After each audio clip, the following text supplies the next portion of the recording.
All right, let's continue. So we saw that we can represent triangles not only in Cartesian coordinates, but also in different ways. And one of them is the barycentric coordinates. Now the interesting question is, of course, why do we want to do this in the first place? And one of the reasons I already said is that if we define a triangle in 3D with 3 points, we also want to draw, of course, the center of the point. So we need to know which points we have to draw, which points we have to put color on when we draw it on the screen.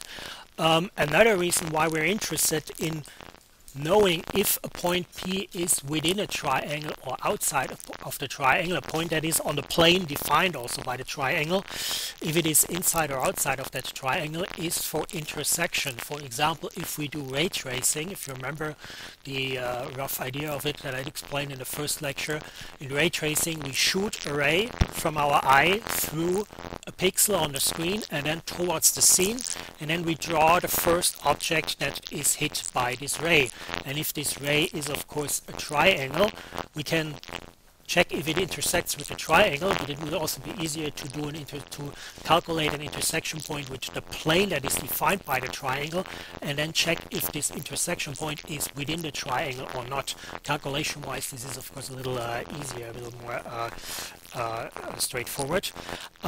If and only if, of course, we have an easy way to check if the point is within the triangle, and this is what the barycentric coordinates are quite useful for.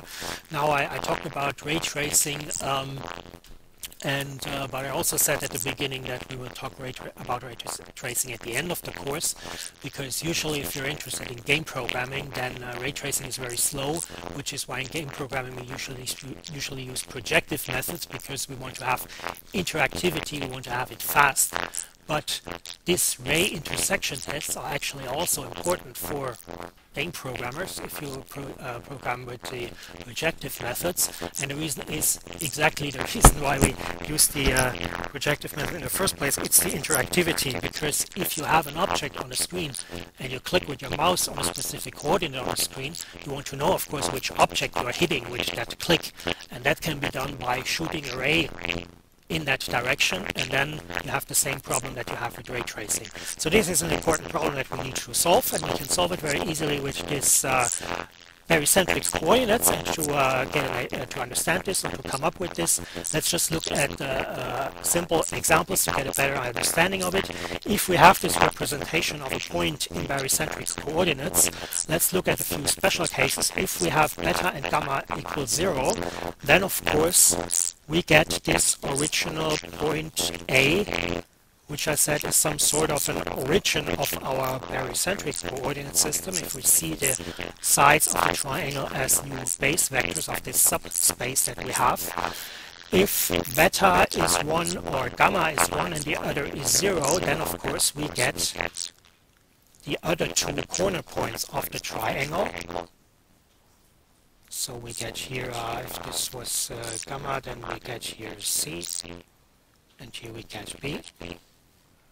And is this correct? Yeah. And if both of them are 1, then we get a new point here, which is on the opposite side of a parallelogram defined by this triangle, and that is exactly this grid, the opposite side of the grid cell that is defined by the triangle. So if we take the sides of the triangle as the base vectors, of course our grid looks like this. It's bigger, and the point D is then the opposite side of that grid, or the opposite side of that parallelogram. And if we now look at the beta and the gamma, we can easily see, of course, if beta and gamma are within 1 and 0, then all the points for which the beta and gamma are within 1 and 0 are obviously within that parallelogram. So this is an easy way to find out if the points are within the parallelogram, but of course that's not what we want. We want to know if the points are within the triangle, but that leads directly to the condition for the triangle, because for a triangle, of course, both of them need to be larger than 0. So that here is the same. But if both of them are 1, we see we are too far ahead. So we have to restrict this in a different way here. And the restriction is to say beta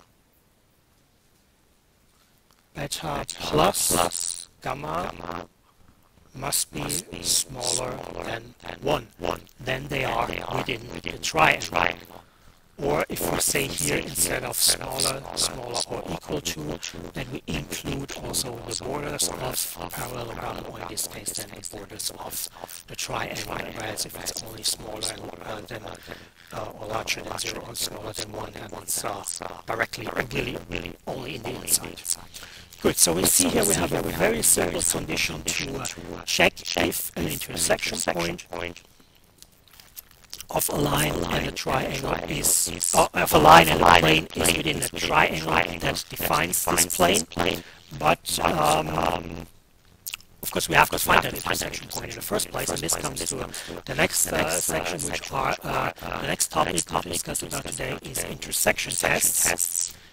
So how do we get the intersection of a line and a plane? And here we already see that representing objects in a different way sometimes makes our calculation much easier, because we see here I wrote down, you see here that I wrote down the line of parametric representation, whereas I wrote down the plane with an implicit representation. And the reason for this is we can then easily calculate the intersection point, because we just take this point here and put it into the normal, into the plane equation, because if a point is an intersection point of a plane and a line, it must be on the plane and on the line, so it must fulfill those equations. So that we can just take one equation, put it into the other, then we get something like this here, and we see that these are all constant values here. The only variable we have here is t. So we can solve this for t, and then we get the t value for the intersection point, and then we can put the t value into the line equation, and then we get this intersection point here. And then we can check with this condition, if we represent it in barycentric coordinates, if this intersection point is within the triangle or not. So you see, this is pretty simple and pretty straightforward. Good. Of course, we also want to calculate intersection points with a geometric object. So, for example, the intersection point with a sphere.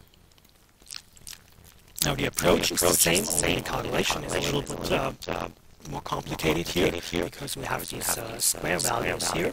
So we represent the line in parametric form, like this again. And this is the implicit representation of a sphere. If we put this line equation into the sphere equation, because again both points, if a point is on the sphere and on the line, it has to fulfill both equations.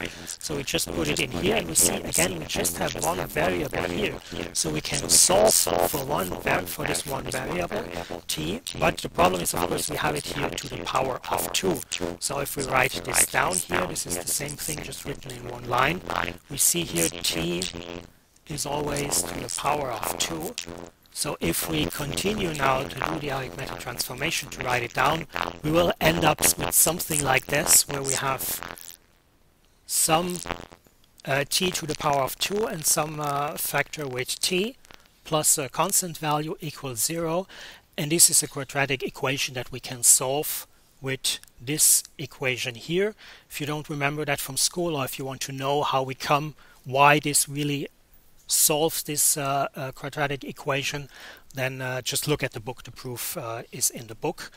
I will skip that here because I think most of you should be familiar with it. Now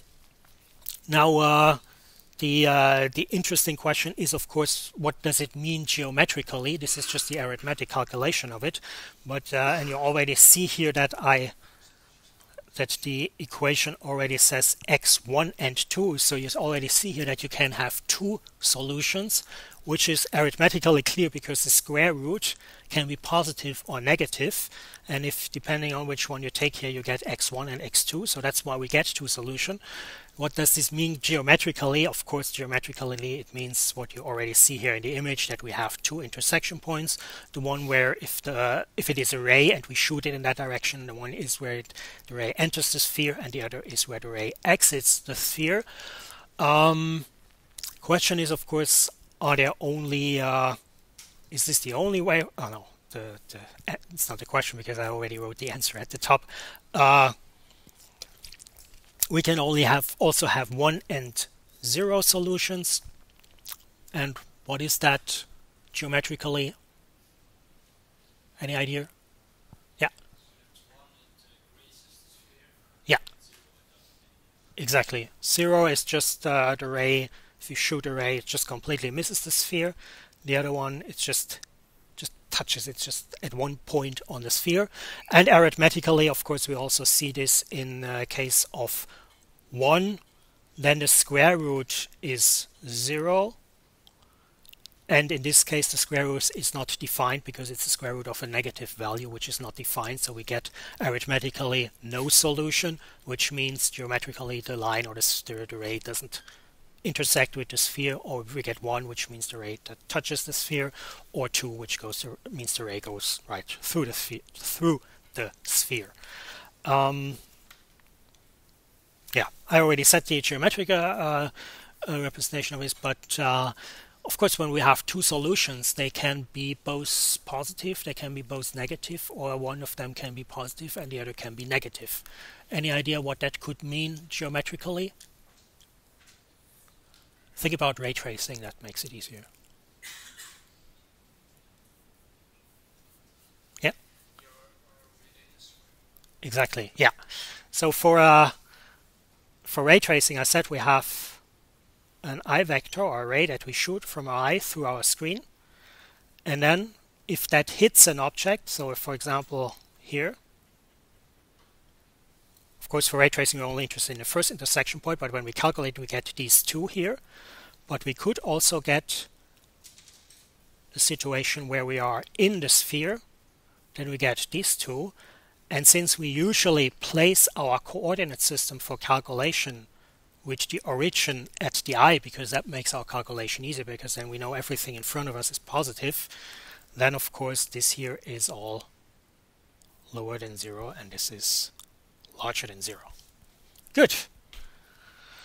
All right, so that pretty much concludes the first basic mathematic part that we use. There's a lot more mathematics coming, but this is basically the basic tools that we need to do some very, very simple modeling. So of course this is a more complex model, but I said modeling is not part of the course, but we can already describe lines, we can describe circles or lines and planes, or circles and spheres, and we can also describe triangles, which is the most important geometric object that we have in graphics. So we can do already the modeling. What is missing now is, of course, how can we project those 3D objects to a 2D screen, which is the projection step, which is something that we will cover later. And the reason for this is because if you implement that in the practicals, usually there is an API that has this function that supports this, so you don't really need to know what's going on. You can just use it. You can do it in the practicals without really knowing the theory behind it. Of course, it is always better to have an understanding of the theory behind it when you do something, which is why we'll cover it later, but it is not essential for you to do the practicals, whereas the other step that we're missing, the shading, that is essential for the practicals, which is why I will talk a little bit about it now, but the projection, that is then something we will talk about later. That's also, by the way, the reason why the first exercise in the tutorials is basically more text that you need to read and understand. It's not really exercise or questions that you have to answer. The questions are very simple, but that's more to give you a little background, a little more better understanding of this projection, because it's covered later in the lecture of the projection or the different coordinate systems involved in that. Good, so let's look at the shading now, but of course we'll only cover a very simple form of shading, so we'll do more complex shadings later. So today we'll start with a very simple shading model, but before we do that, of course, we have to do a little more basic mathematics again to describe this simple shading model.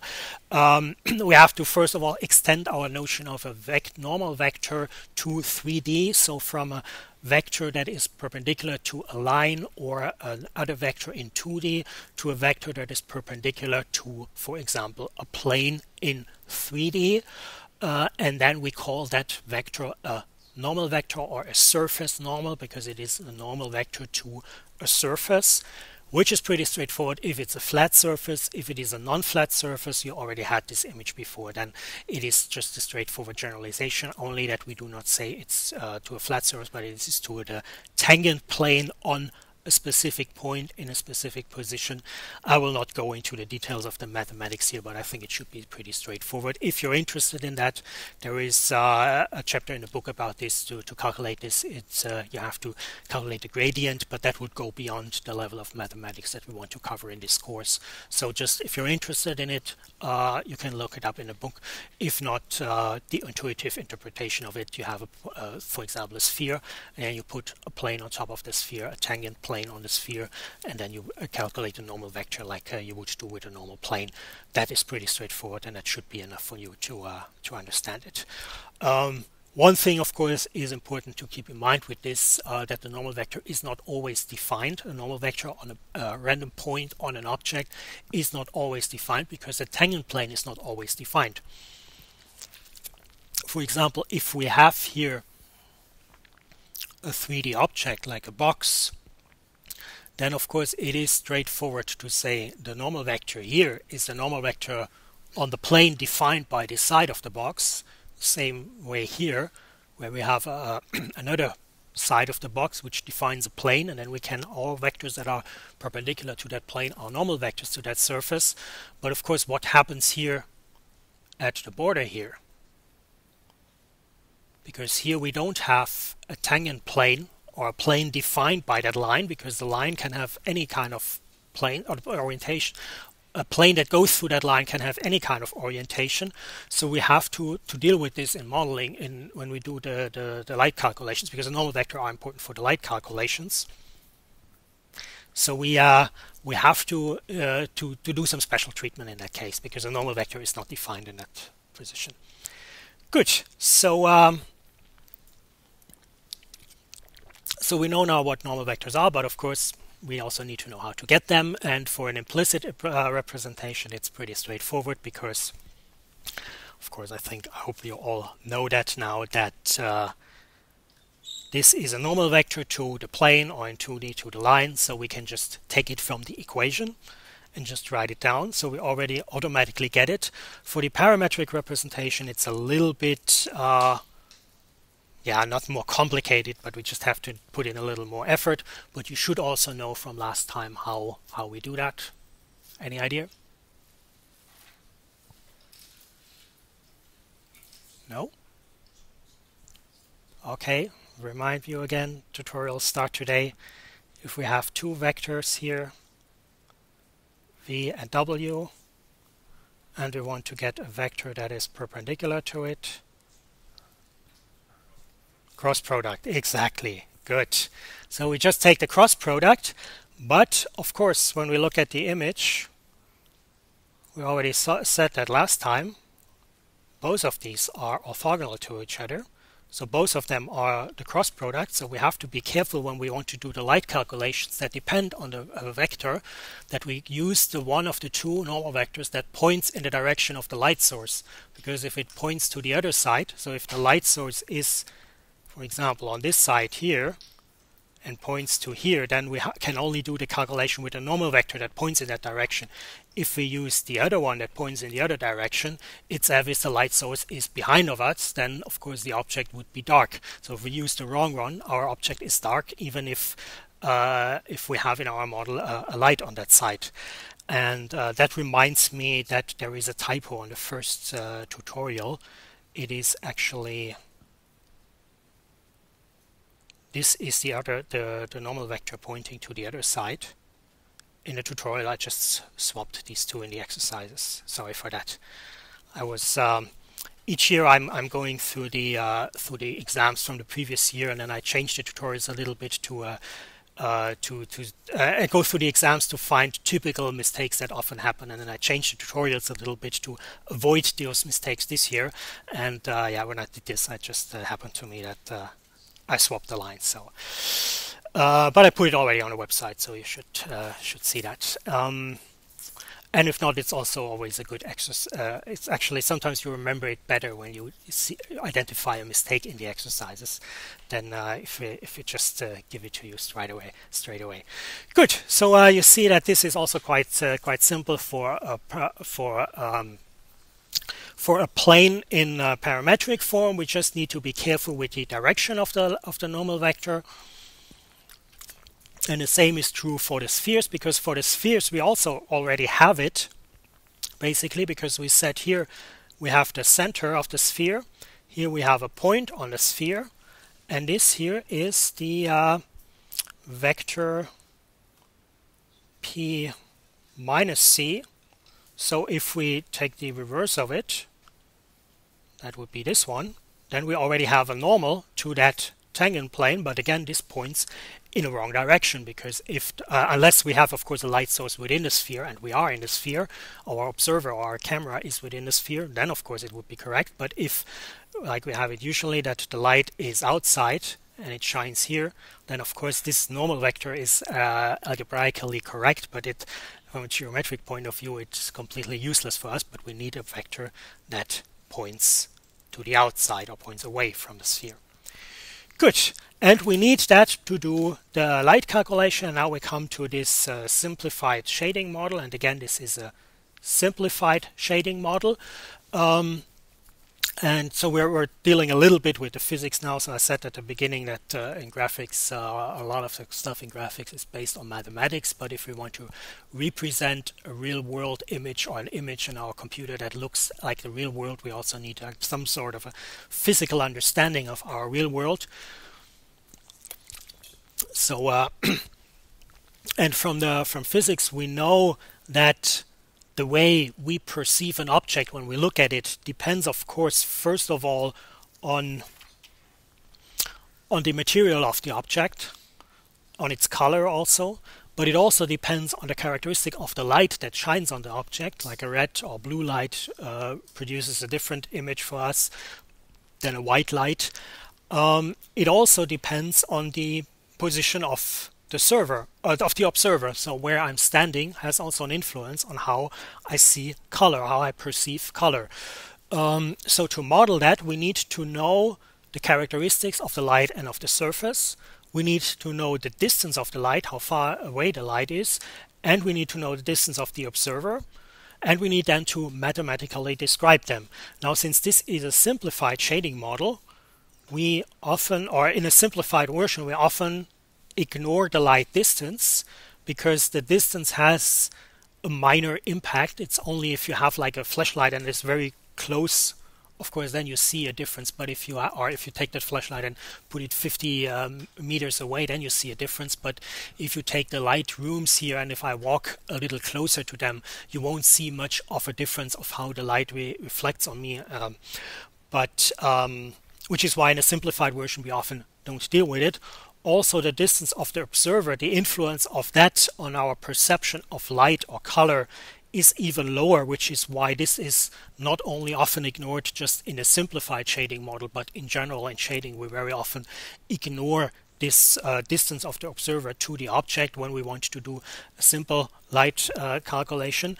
But of course, the angle at which the light falls in and the angle at which we're looking at, that has an influence, and we need to model them somehow mathematically, and we do this by a light vector and an eye or viewing vector. By the way, in the book they use the V as a vector here, but in a later chapter they use E for eye vector, which is why I changed the notation here a little bit. To confuse you less later, but it might cause a little confusion now, but it's pretty straightforward. So we have here an eye vector that gives us information where our observer is, or our eye, with which we're looking at it, and we have a light vector which gives us indication about where our light source is. And for simplicity reasons, we use unit vectors for that. And so that's just to make the calculation easier. But of course, we all know from last time how we calculate unit vectors. And if not, it's one exercise in the tutorial. So at the latest after you did the tutorials, you should know it. Good, and yeah, so let's first look into the direction of how the incoming light influences how we perceive it, and that is a condition from physics that is known as Lambert's cosine law, which is that the color of an object is proportional to the angle at which the light source falls to the object. Or, and now if we remember that the scalar product is proportional to the cosine, we can also write it like this. We can take the scalar product of the normal at this position with the light vector, and then the color must be proportional to it. In fact, it is proportional to the cosine and also to the length of the vectors. If we take unit vectors, the length is 1. So you see already a first reason why it is quite handy to take unit vectors.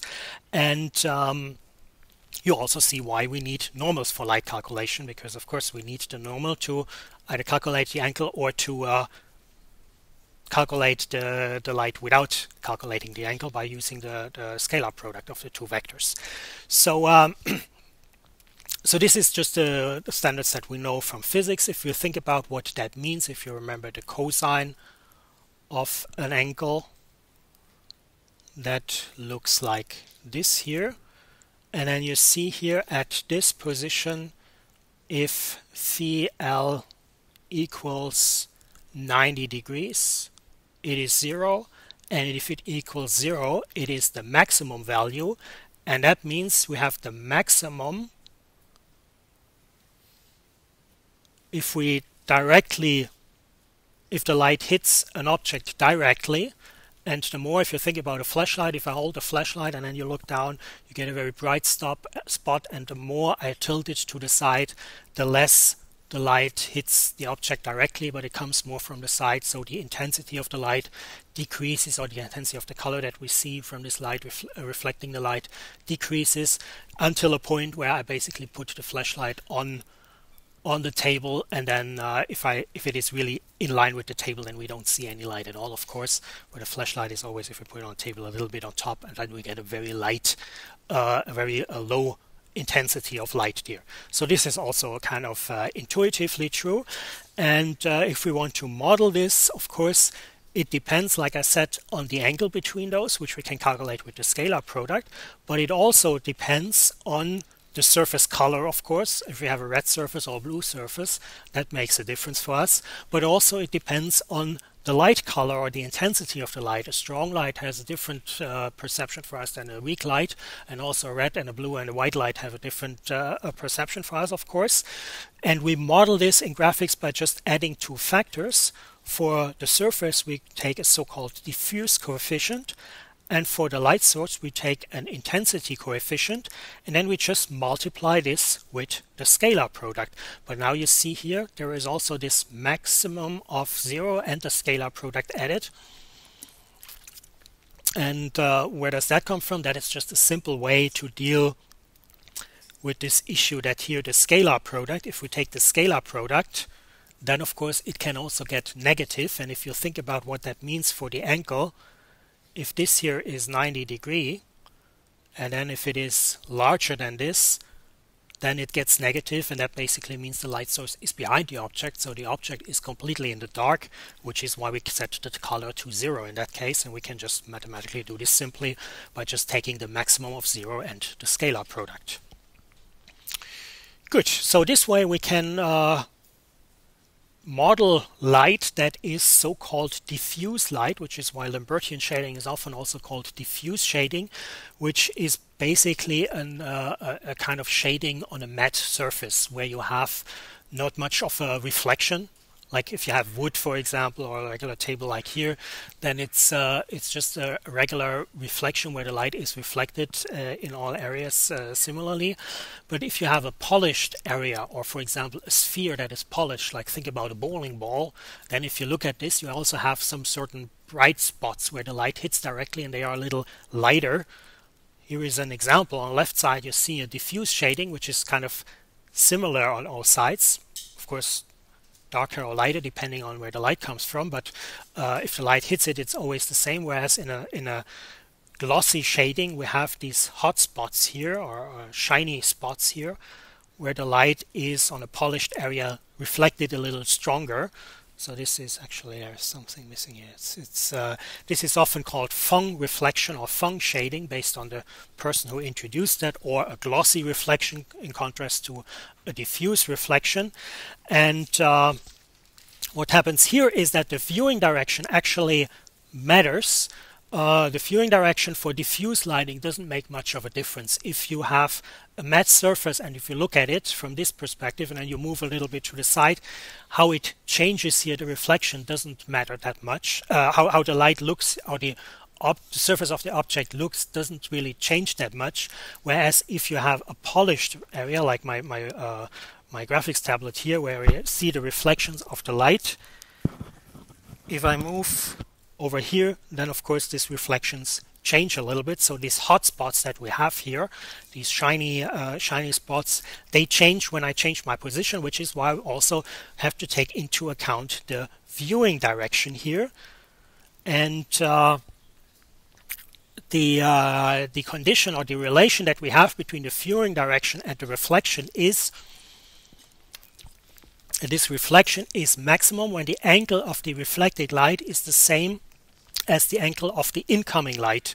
So that means if we have here our surface and if we have here our normal vector, here is our I vector, then we have here an angle theta E for I, and here we have our light vector to the light source with an angle theta L, and if theta E equals theta L, then we have a maximum, which kind of also seems intuitive, because then we have really a direct reflection of the light, whereas if we move, for example, a little bit lower here, then we're looking at it again with a little of an angle, and similar to the light, when it changes the angle from shining directly straight on the right angle on a surface, it kind of loses its intensity. So we can use this to calculate it, and an easy way to do this is not to calculate the angles, but to look at the so-called halfway vector between the I source and the I vector and the light vector, which is this vector here. And the advantage of this is that it can be very easily calculated. I'm not showing this because it's also a good exercise for you to look into that, and it's really straightforward. It's just draw them and you will see it. The other reason is, of course, we don't have to calculate the angles then, but we can just use the vector. And if you look at the image, you also see that this vector, or this condition that we want to have here, we want to test how close is the I vector, or the angle of the I vector from the I to the normal, to this vector of the light source to the normal. We can do this by using again the scalar product, in this case of n and this half vector, because if that scalar product is 0, then they are pointing directly in the same direction and we have a maximum, and the larger the scalar product is, of course, the more the intensity, the lower the scalar product is. If the angle is 0, the scalar product is maximum. So if the angle is large, the scalar product decreases, and that means also the intensity decreases. So here we have the very same conditions as in the previous case. Also, since this is the intensity of the light doesn't change, because we just have a different kind of, we just changed the material. So the material is reflective now, but we use the same light, which means we use the same intensity value here. But of course, the characteristic of the material change, which means that at these reflective points, at these hot spots, we see the light in a different way, which is why we use a different coefficient here. We use the so-called specular coefficient to model these hot spots. And I already said hot spots, because you see, if you look at the image, you see that these are always spots that have a maximum and intensity in the center, and then the intensity decreases the further you move away from it. And depending on what kind of like how polished your bowl is, or how what kind of reflective material you have. You have a bigger or a smaller hotspot, and that is modeled by this so-called Phong exponent, which is just a power that you use for the scalar product. And you see here from the image, this is for p equals 1, this is for p equals 256, and in between it increases. So you see the larger the Phong exponent, the smaller is your bright spot, your reflecting spot, and the smaller it is, the larger it gets. So this is just something when you want to do the modeling and to put the light on there, you have to have a parameter that you can tweak to make your objects look more the way you actually want them to look. So in graphics in general, there are a lot of situations where we have, depending on how you want to describe it, you can call them heuristics or you can call them tricks to just make a scene look more realistic or more the way you want to look them. And this Phong exponent is a nice example for it, because there is no perfect way to say it. It's basically how you want your object to look like. Good. Another trick is this so-called ambient lighting. The problem with this is, like, if you remember what I said with ray tracing, for ray tracing, if we do it recursively, then we can also look at the reflectance vector, which object that vector hits, and then we can go to another vector, follow that vector or that ray to another object, and then we can consider all the reflections of all objects, which is what makes ray tracing so slow. But if we do the projective methods, we usually don't do this recursive thing, but we just basically consider the light sources at once. But then you have the problem, if there is an object that is not hit directly by a light source, it would be dark in your scene. But we all know, of course, because we have these recursive reflections, even if there is an object that is not hit directly by the light, so if it is behind, like if you have a board here and I'm standing behind the board, I would still be in the light because all the light is reflected from this room and from these walls. So there is some sort of a ground light in a room, which is based on all the reflections that we have, even if the light sources do not hit a spot directly. And this is the so-called ambient light or global light. And the trick to simulate that, if we don't want to calculate it like in ray tracing with recursive operations, is just to use some sort of a ground basic light. But that is then, of course, not dependent on an angle, because we don't have a light source for it, because this is the ground light that is always there. So we don't need a scalar product to model this. We just need a coefficient of the surface, but that is then not the surface how it looks like when the light hits it, but how the surface look like with a basic light, like a more natural color of it or an ambient color of it. And of course we need to describe how this ambient light looks like, and that is then just another intensity term or factor that we use. And then we can again model the light or the color at this position in this way. And then if we put all the three things together, we have our first initial simple shading model, which is here first the ambient light that is always there. Then we take the diffuse lighting, or the Lambertian shading as we call it. And then we add, if we want to have glossy objects, we also add this specular component, which is then the Phong or glossy shading. And then we just sum them up. I forgot to say, when we do the calculation, of course, for this to work, the coefficients always have to be between 1 and 0. Then we can just multiply them for the individual factors and then just sum them up. And then we get a color value, which is in practice, of course, if you implement it, usually a three-dimensional vector RGB, because colors in graphics or in a computer are composed of three basic components. This is the part that is described in the third chapter in the book that I'm skipping here because it's not really related to the theory. But of course in practice, when you implement it, your API will specify this, or you will see it yourself, of course, and then you can also look it up in the book if you're interested. So this way we can model a single light source, but of course in a nice scene we also have multiple lights, and we can easily model this by just extending it, and then we just sum up over these different light sources. So we see here, of course, the ambient light is independent of a light source, so we don't have to sum up over different ones. We just use this once. But then for individual light sources, the the diffuse component and the specular component, of course, change. And if you see here, if you look into this formula here and compare it to here, you see here that we have here now the index I for the light for all factors that are depending on the light source, which is the angle at which they come in and also the intensity of the light source. So we have to change that, and then we just sum up over all numbers n of light sources that we have, and then we have our first initial shading model, and that's the one that you also will need for the practicals. Good. Are there any questions about this? Oh, yeah. What is the light source itself? Can something be the surface and the light source as well? Like a laptop screen? Reflect and also give light?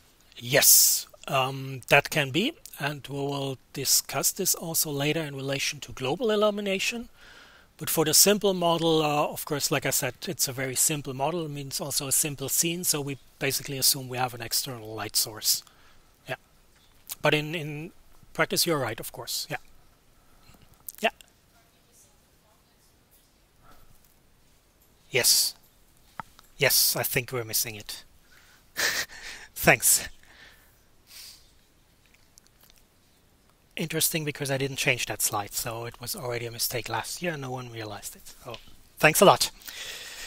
Good. Yeah, I mean, it's always, if you find the mistakes, also you're welcome to email them to me, because I mean, I'm doing the slides with LaTeX, which is very good then for reading, but it's when you compile it, it's like programming, and but it's programming without a syntax check from a compiler, so you easily miss certain things.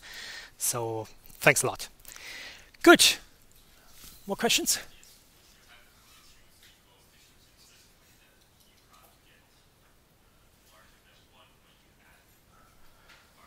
Yeah.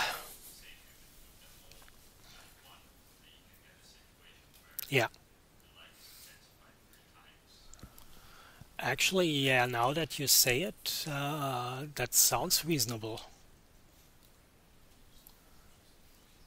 I don't want to answer that question now because I'm not sure, 100% sure, and I don't want to make a wrong statement. But it sounds reasonable, yeah. So they should also be normalized. But don't take it for granted. I'll look it up and verify it. Yeah. Thanks for making me aware of it. Yeah. Good. Further questions? No? Then, like I said, the Thursday there will be an introduction to the second practical, where Maurice will also talk more about this. Yeah, that's basically it. So see you again all on Thursday.